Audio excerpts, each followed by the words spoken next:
Railway के इंजीनियरों की कार्य कुशलता का अजब नमूना बना पुल नंबर 2 के चौड़ीकरण का आधा अधूरा कार्य। 3 सालों से अधूरा पड़ा निर्माण। हजारों लोग रोजाना यहाँ पर जाम से हो रहे परेशान। 2 DRM बदल गए, लेकिन काम पूरा करने गंभीर नहीं। कब पूरा होगा रेल प्रशासन को भी नहीं पता। अफसर रेल सिग्नल को बताते हैं कार्य में बाधक। कहने को तो भारतीय रेलवे में इंजीनियर्स की तकनीकी कुशलता अन्य विभाग के इंजीनियर्स से कहीं अधिक है, किंतु उनकी यह दक्षता जबलपुर के पुल नंबर 2 के चौड़ीकरण के लिए किए जा रहे कार्य में पूरी तरह विफल नजर आ रही है। पिछले 2 सालों से जबलपुर रेल मंडल के इंजीनियरिंग विभाग इस पुल का चौड़ीकरण नहीं कर सका है, जिससे शहर के एक भाग से दूसरे भाग को जाने वाले हजारों नागरिक यहाँ पर जाम के शिकार हो रहे हैं।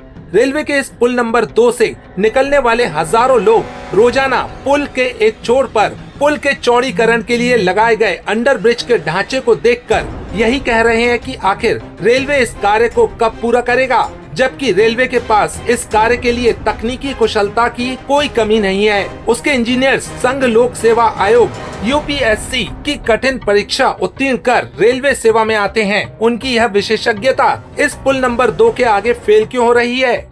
इस पुल का कार्य 3 साल पहले शुरू हुआ था। तब रेल प्रशासन ने दावा किया था कि यह कार्य 6 माह में पूरा कर शहर के नागरिकों को मार्ग चौड़ीकरण का लाभ दे दिया जाएगा, लेकिन उसके बाद 2 मंडल रेल प्रबंधक DRM बदल गए और कई साल बीत गए। इस पुल का चौड़ीकरण नहीं हो पा रहा है। बताया जाता है कि जब भी मंडल रेल प्रशासन से इस कार्य की लेट लतीफी को लेकर सवाल किया गया, तब एक ही जवाब मिलता है कि जहां पर पुल बन रहा है उसके ऊपर रेल लाइन पर सिग्नल का पोल लगा है। जब तक सिग्नल अन्यत्र शिफ्ट नहीं हो जाता, तब तक पुल का कार्य नहीं हो सकता। रेलवे के तर्क पर यह सवाल उठ रहा है कि जब ब्रिज चौड़ीकरण की ड्राइंग डिजाइन तैयार की गई थी, तब सिग्नल की बाधा को क्यों इग्नोर किया गया?